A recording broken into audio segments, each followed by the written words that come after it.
Welcome back to episode 24 of Beyond the Tour. I'm Jake, and with me is Luke. How are you, Luke? Good, mate. I'm good. I can't believe we're at episode 24. It sort of seems like it's less than that, but there you go. We're almost a quarter of a century. Time flies when you're having fun. Exactly right. Now it's we're wrapping up some results from the PGA Tour. We had the Black Desert Championship, which was in Utah for the first time in more than 60 years. That was won by that's right. Matt McCarty, who is fresh off his Battlefield promotion off the KFT. This is his third event, I think, or the third ever PGA Tour event, and I think that puts him in maybe the second in line or the second fastest to win a PGA Tour event. Yeah, certainly one of the up-and-coming stars, and really sort of reignites that conversation or that debate that you've been having around creating better pathways for these young bucks coming through the KFT to play more regularly on the PGA Tour. It was a real juxtaposition, wasn't it? You know, we had the lush green grass of the course juxtaposed against the black lava, and then we had the juxtaposition of a young stud like Matt McCarty against Jaeger Blake, the cult hero, in his 500th PGA Tour start. Yes, he held it together in round one, but unfortunately sort of blew out. I think he was 8 over in the second round. Just quite crazy, really, that Jaeger Blake was in the field. I know he's a Club Pro Guy favourite and a former Playboy sponsor. Certainly a cult hero, but a big question mark over whether he should have been in the field. I know there was some local connection, and also PGA Tour wanted to get him his 500th start, but the likes of Jadon, along with JB Holmes and Mike Weir in the field, really sort of make a bit of a mockery of it, doesn't it? It does. Even going back, maybe was it last week or the week before, where the big thing was that, what was he, 60 odd or 60 something? He was fairly old, but he made the cut. And that particular pro got into the field by winning a PGA of America section. Mm-hmm. But the win was from 2022 or 2023. It was like from so long ago. Yeah. It just doesn't seem relevant. So, but, I think that was maybe a lot of these section inclusions or exemptions have, I think, fall all the way back to when the PGA Tour of America and the PGA of America and the PGA Tour split. And they were sort of like little sort of they just gave them a few of these section exemptions to keep them happy. But I think we're now, in this day and age, you just don't want to see it. No, that's right. There's certainly a need to revisit the exemption categories that the PGA Tour has and get rid of some of these ridiculous entries that we're seeing. Yep. Now, I didn't watch a lot of the golf over the weekend. I was relatively busy. I continue to say that I love this fall series. I think it's really serves its purpose, and now that we sort of don't see a lot of the top guys, it gives the those struggling or those that don't have as much exposure throughout the year a chance to get their tour card. As we've been discussing for a little bit now, like it seems crazy that we've got probably the most informed guys in the top 30 from the Corn Ferry Tour now. Having just got their PGA Tour cards, they're not going to see starts until the end of January, start of February, and probably not going to see too many starts until they're not going to rack up the starts before April. So it's kind of crazy that these guys who are playing well now and have earned their card are not going to get a good run at it for 12 months. No, and form is not permanent, is it? So you do want to strike while the iron's hot and sort of make your mark whilst you're in form, and so it puts them at a disadvantage. And really, there needs to be a better way for the PGA Tour to try and create the pathway here. Yep, having a little discussion with Rob Ops, and one of his things is that the reshuffle categories, they're not all getting into all these particular events. And I agree with him. Like, it's not a fantastic thing. Maybe you need to remove some of these exemptions. But he was talking about having it where it is now, like it currently is, versus me trying to push these guys into this fall series to try and improve their rankings for the following years, the KFT guys. And there would be a year where it would upset somebody. Last year's KFT guys are the ones that would miss out, more than likely.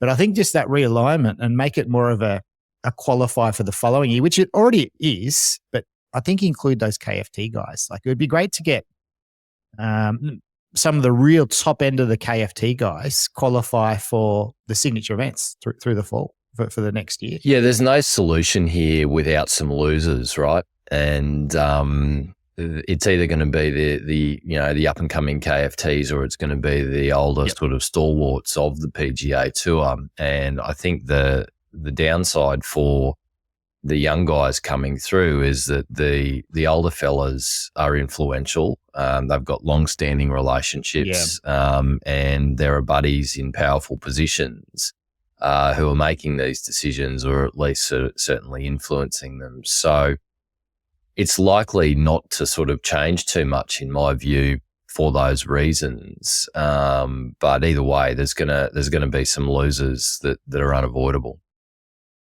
Yep, but it's just it's continues to be perplexing to me that you don't want to get potentially the most exciting players. Get them exposure so they can come and do what they've been doing. Like, we see it so often, these young guys, and it usually happens through those first few events.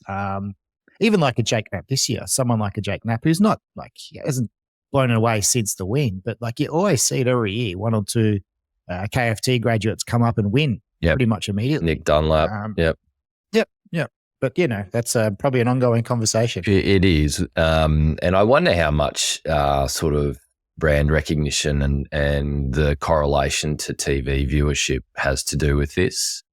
Well, we've seen the TV viewerships, haven't we? Well, I haven't seen them, but they're in the toilet. I'm sure they're not great, but either way, I'm sure the TV executives are sort of more happy to see a Zach Johnson, a Ricky Fowler, a Matt Kuchar in the field, a Jake Knapp, or Matt McCarty, who the casual golf viewer who might want to tune in on a Sunday afternoon, if they look at the field or the leaderboard and they see a Kuchar or a ZJ, they're more likely to tune in than a McCarty or a Knapp. Probably the pro-ams and all the corporates on site want to see some of these older guys, you'd think, because for that exact reason. Yeah, and entertaining your clients in a 4-ball, right? You're probably going to be happier to see, well, certainly Ricky Fowler, but even, Zach Johnson, who's a 2-time major winner, that's probably going to mean more to your client than Matt McCarty. But it's Matt McCarty is more of the future than what Zach Johnson is, that's for sure. Yep, he certainly is. Well, let's look at the event in a little bit more detail. So, as you said, the field was relatively weak, but, McCarty sort of had to come and win it. He did. And, he sort of started to bob his head in the third round there, and it had, Tron from NLU and Shane Bacon very excited, tweeting out and sort of basically saying that, like what we've been talking about, that, the older mules, or the mules and the older guys should make way for the young bucks. So coming into the back nine on Sunday, McCarty had a 2-shot lead over Glover, and I think it might have been Matty Schmidt. Both of whom had finished sort of with amazing backdoor top fives, shooting 9 under in their final round. But in essence, they were probably out of it, given that they'd finished so much further ahead of the back end of the field, or the last groups, I should say. So as it turned out, the only real competition was from Kevin Streelman and Stephen Jaeger, and even then, McCarty was good enough to close it out. For me, probably the defining shot was his tee shot on the 14th, which was a drivable par 4. Which he hit to about 5 feet and, of course, made eagle. So that was a pretty emphatic statement.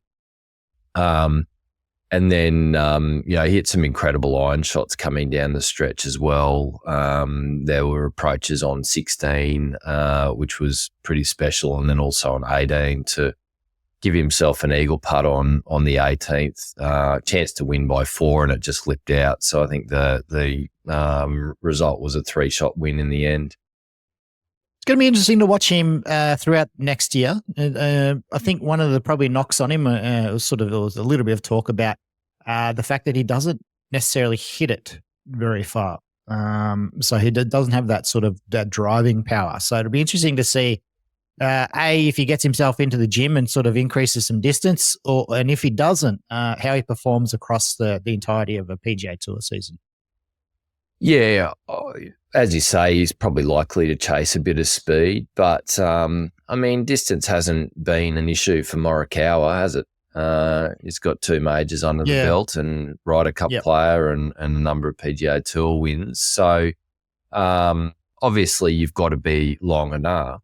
And from what I saw from him in the tournament there, he drove that par 4 with a 3-wood, so can't be too short. But distance is an obsession in the modern game, particularly on the PGA Tour, where your regular stops kind of, they reward just bombing it down there as opposed to bombing it long and straight. I think Andy from the Fried Egg was saying this course at Black Desert was an interesting test in the sense that you couldn't just bomb it down there and land wherever, because you could end up in the lava rock. And of course, you've got an unplayable lie there. So it was more of a driving test for somewhat length, but more so, the combination of reasonable length and accuracy. So we'll see how McCarty goes. He'll definitely chase some speed and some distance, but it may not be the detriment that people think it could be. The round 2 didn't finish on Friday, as is normal for the PGA Tour. Saturday morning, Wes Bryan made the cut with an eagle. Yeah, pace of play continues to be, a challenge on the PGA Tour. You do wonder what the rules officials are doing and when they're actually going to impose some sort of. I know what to do. Oh. Reduce the field sizes to 132 so that you can give your players a little bit of time to get their massages. Yeah, that's an important aspect. I guess a shot clock's the other one that gets thrown around as a way of sort of, improving the pace of play. But if you start docking players' shots, that's going to have a pretty good impact. But I just don't have the will or the desire to really go down that path, do they? No, that just seems like it's just a non-issue at all for them. And then you've got Jay coming out and saying, well, we need to maximise our viewing window for the TV schedule. So we don't want play to finish too quickly. So it's a losing battle, really. Well, let's jump across to a little bit of the other golf around the world over the weekend. We had the French Open, which is at Le Golf National, which we've seen once already this year at the Olympics, won by Dan Bradbury. Yeah, Dan Bradbury coming through, secured the win with the final round 66 to edge out Yannick Paul and Jeff Winther by 1 shot. There was a little bit of controversy I saw on X about Dan's win, Matt Vincenzi calling him out for anchoring. Did you have a view on the anchoring allegation?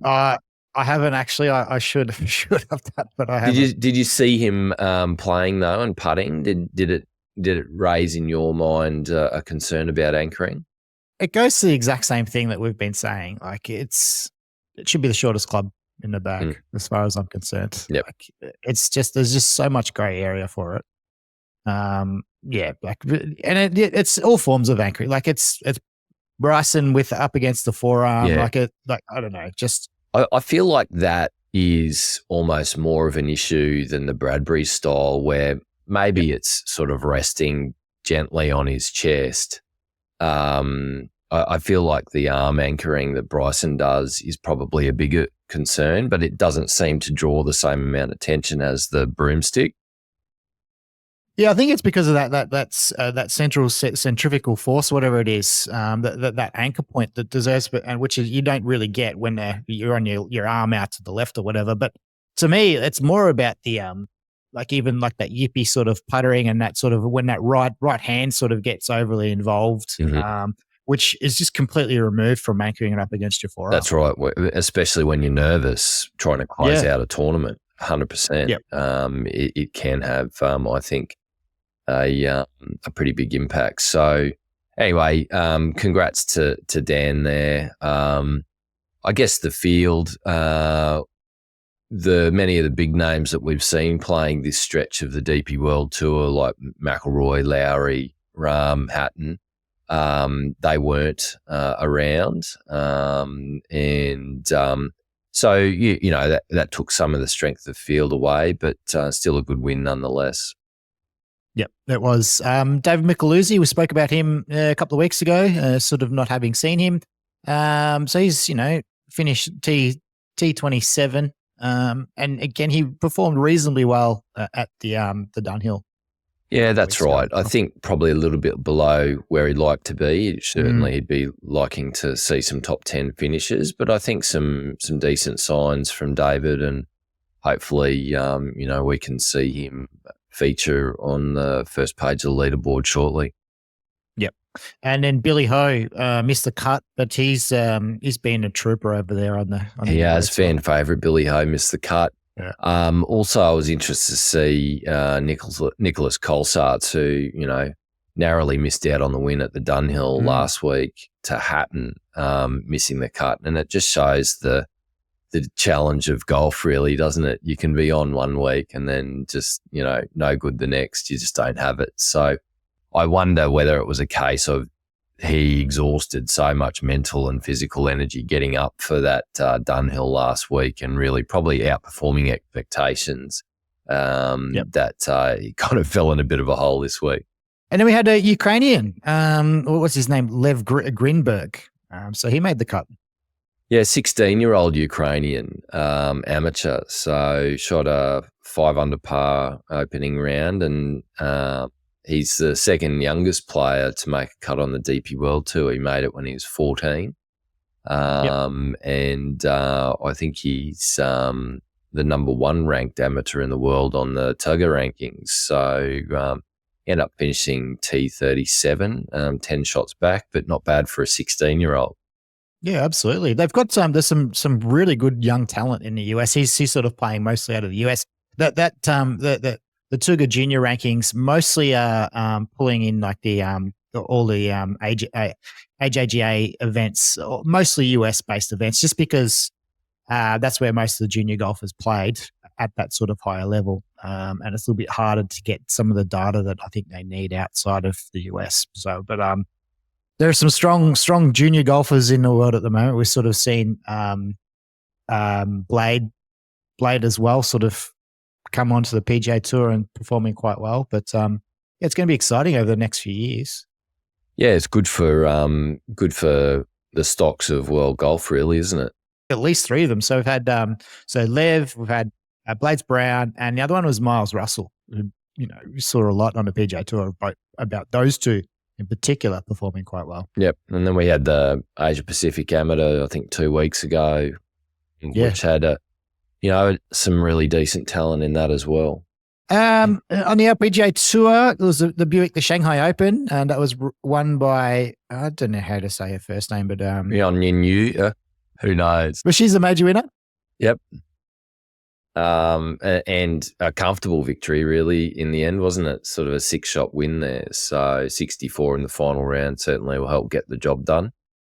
Yep. It was good to see Minjee finishing up with top 10 there. So I think she finished in 8th position, albeit 11 shots back. But good to see Minjee on the first page of the leaderboard. And that was a pretty strong field there as well. So, the ladies tour always seems to get, and I guess this is the benefit of having sort of really the one main tour. You do get all the best players together far more often. So you do see the strength of field be noticeably different. Yeah, the only thing I think splitting that really, the only competition on the LPGA Tour is really it's the KLPGA Tour, the Korean, which we don't really see or hear a lot about. Well, I'm sure the ladies European Tour would put their hand up Yeah, too. but they just don't really have that sort of like we often say, who is it? Is it Desert Duffer or whatever on Twitter? He sort of bangs on about this a little bit. I think he's sort of always talking about. I think that's who it is. It's either him or Sapalicious, one of the guys on X, and they're always talking major season. The KL PGA Tour players come across and generally perform really well, or outperform where they're ranked.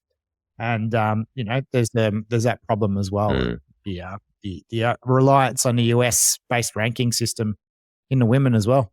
Yeah, I think it is Desert Duffer that goes on about that, and he does sort of call out the anomalies. But that's it's a legacy issue, isn't it, from Americans having a stranglehold on world golf, slowly sort of changing in certain parts, but it's definitely a slow process. We're starting to see the boot up of the PGA Tour of Australasia. So we had the WA PGA held over the weekend. That was won by Jack Buchanan.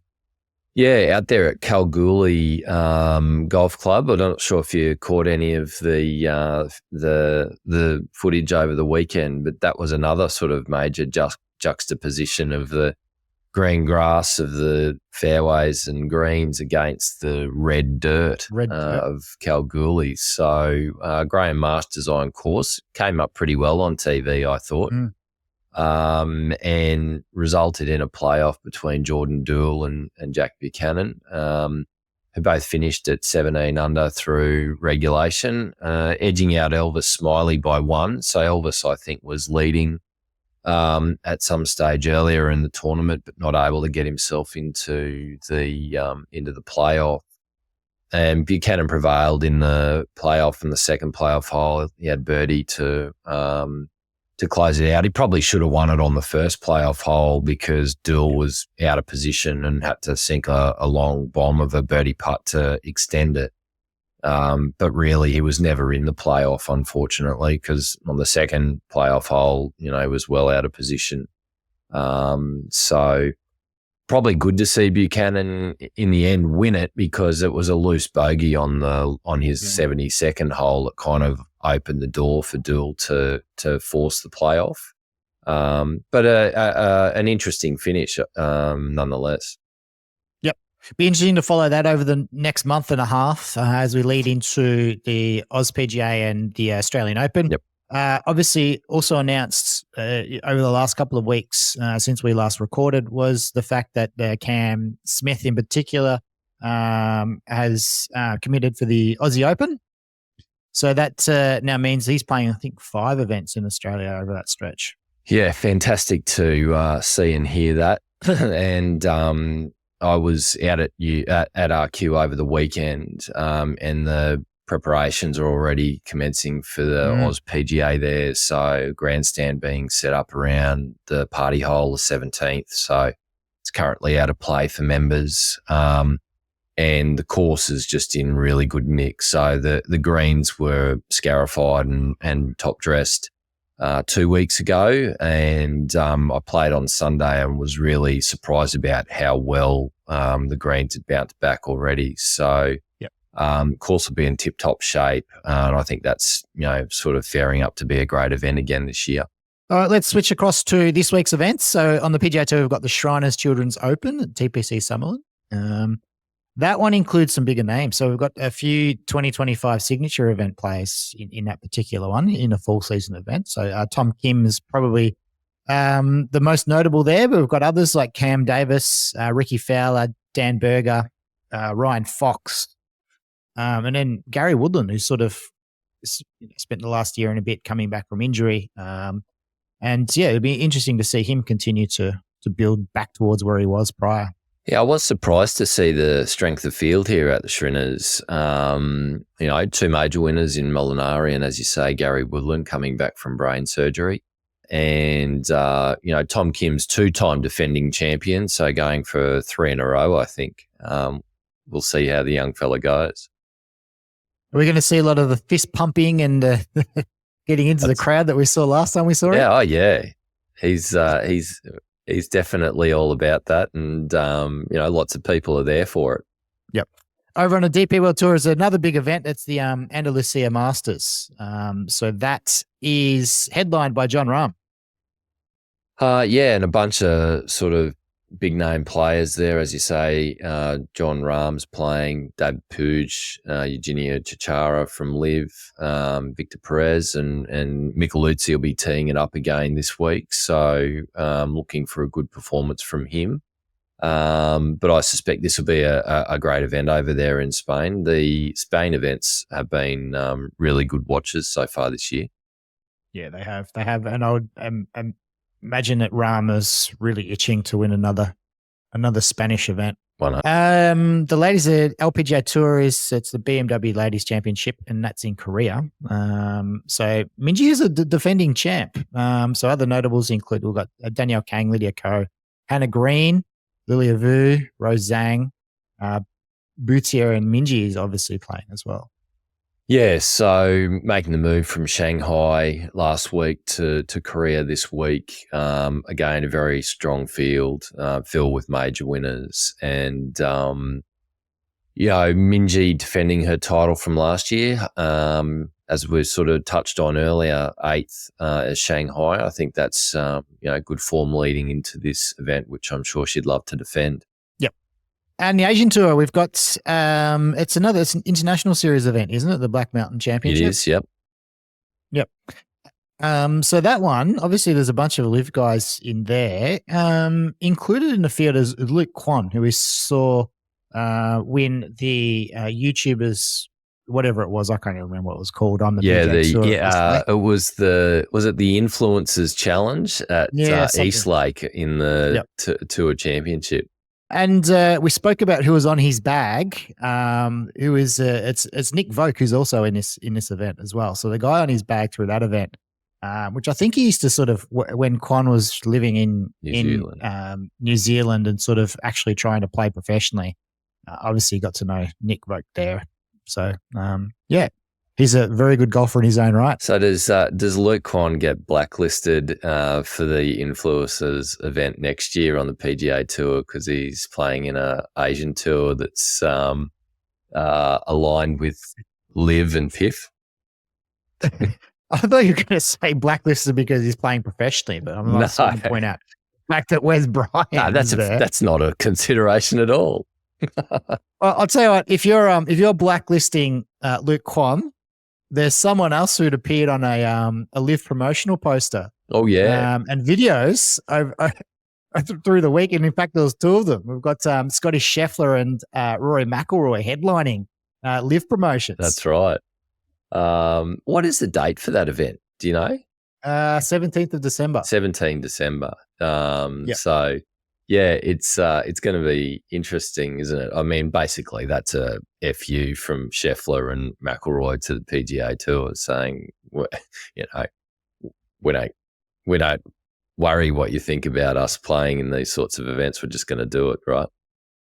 Yeah, it's very interesting though. Like the way that LIV, they're either this ultimate trolling here because their announcements on their official channels with LIV plastered all over it. I mean, plastered. There's a little LIV emblem at the bottom of the social media. But then you've got was it Don Boulay or was it was one of the LIV commentary team put together a little package, little sort of 30-second stinger piece promoting the event. So that is either, in my opinion, an ultimate troll by LIV, just sort of ruffling feathers.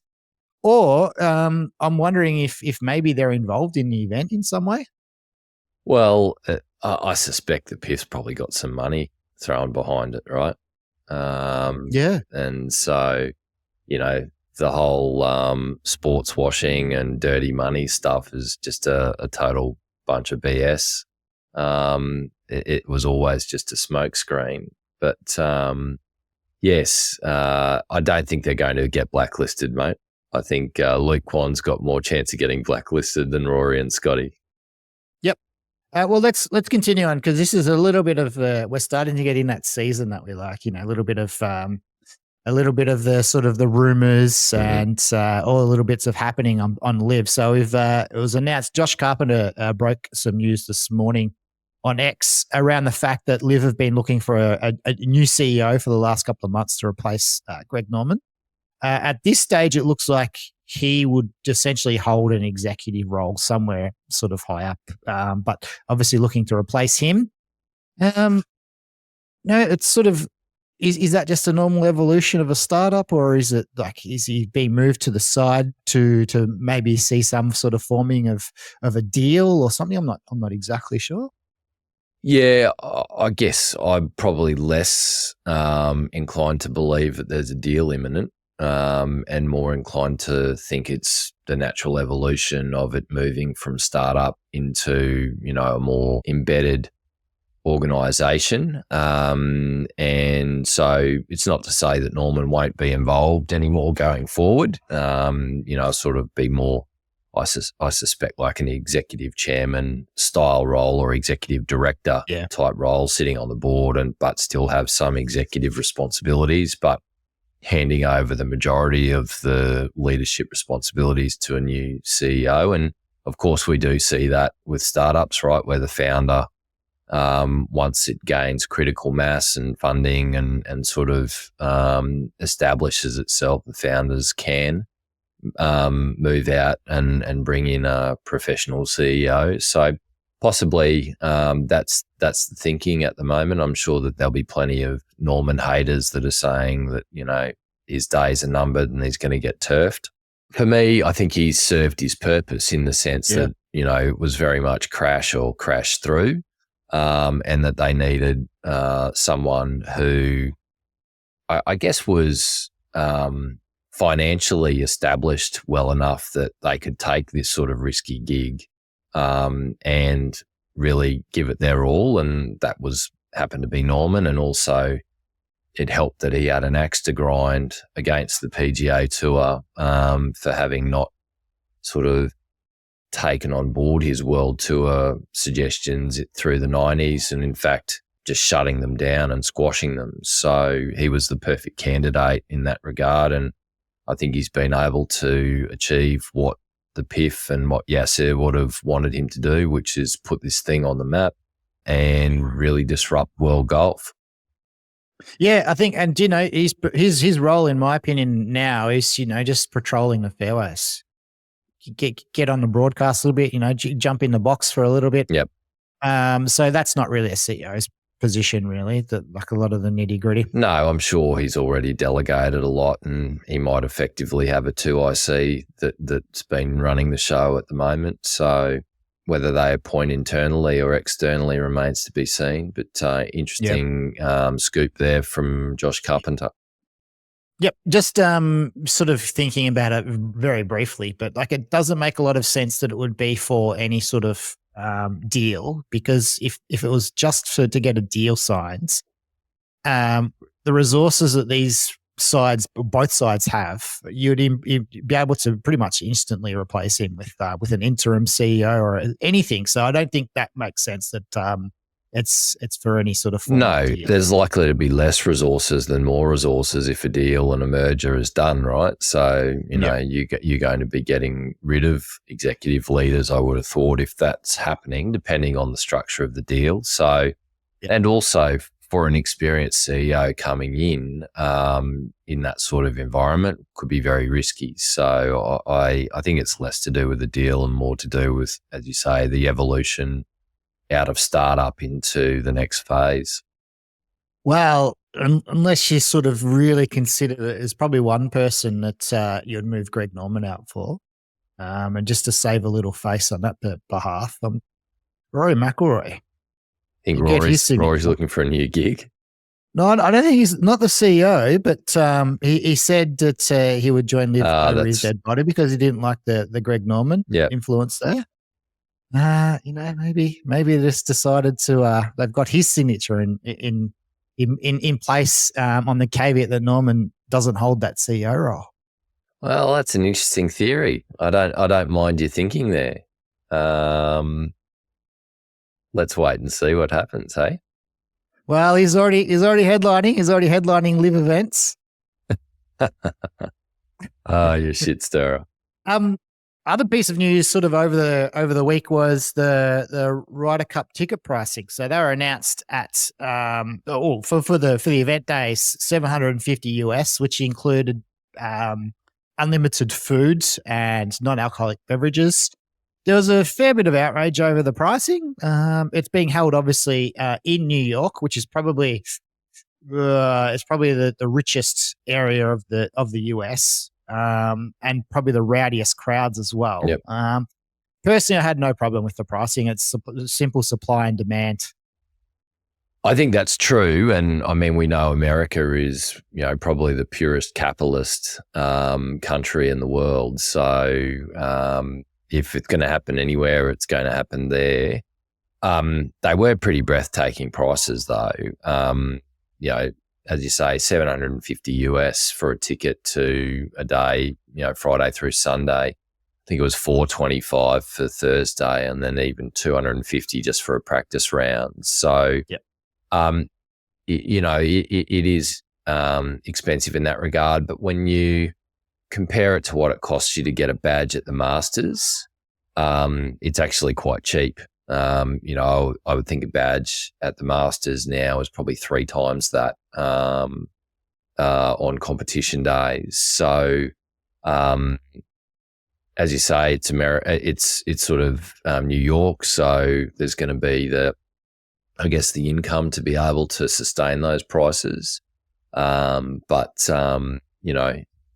was. I had to double take when I read it. I did see Kevin van Valkenburg come out and say that he thought we might end up with a LACC US Open style crowd where you might recall it was quite sparse and, the galleries weren't so big at all for that particular event. I think that would be silly for the US to do, and I suspect, the New Yorkers will still get behind this event despite the price. Yeah. The biggest thing from my perspective, so we see Taylor Swift tour and sort of like the demand on the secondary market for those tickets, Oasis, Coldplay, everybody from that perspective, all the big sporting events, the AFL Grand Final, try and get a ticket under $1,000 for that. Outside of being extremely lucky. But to me, it's just I'm happy with these events prices just moving up on the front, because the event owner should be capitalizing as much as possible rather than seeing them sculpt anyway. And it's a trend we're seeing with all entertainment. It's your concert tickets, your major events, the prices for those have all skyrocketed over the last few years, and golf is no different, really. Yep, it is. So, it'd be lovely to see them at $150 a day, but, it's just not reality in today's environment, really. No, puts the LIV prices in perspective, though, doesn't it? I think it was $150 for, your 3-day pass. Yeah, well, obviously again, supply and demand, isn't it? But, there's a significant difference between $750 and $150. There is, but again, supply and demand. Yeah. We're seeing even the hospitality prices of Adelaide this year is higher than what they were last year. Yeah. So there is that. We're going to start seeing prices for the popular LIV events increase, just because that's the way it works. 100%. Yep.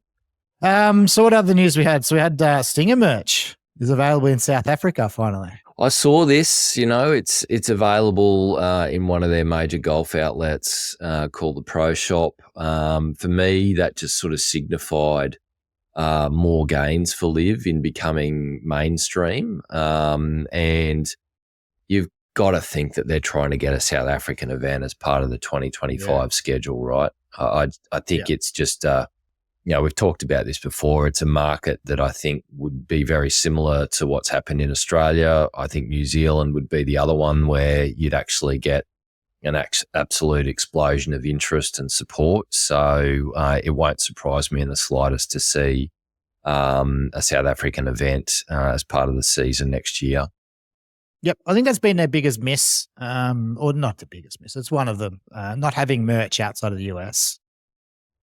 Yeah. And look, I mean, Gary Player's been sponsored by, Golf Saudi before. I know he sort of flipped and turned anti-live there at one stage, but I reckon you could dangle enough money in front of Gary Player to get, Sun City hosting an event or something like that. But obviously the DP World Tour stops there pretty regularly. So there'll be the politics in and around that, like what we've seen in Australia here, where some of the major courses, the Royal courses, have been reluctant to engage with LIV because they didn't want to burn bridges with the PGA Tour. I suspect some of the South African courses would be the same, but really hoping to see a South African event on the schedule for the coming season.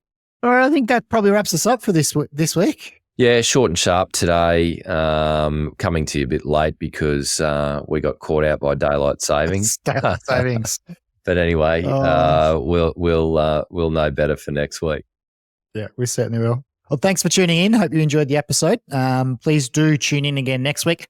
Also, I'd love for you, if you've listened this far, to maybe share the episode or leave a subscribe and leave a rating if you're listening to it, wherever you're listening to it. Leave us a rating. We'd love to get more people listening to these particular podcasts because we enjoy them. I hope you do as well. 100%. Thanks, everyone.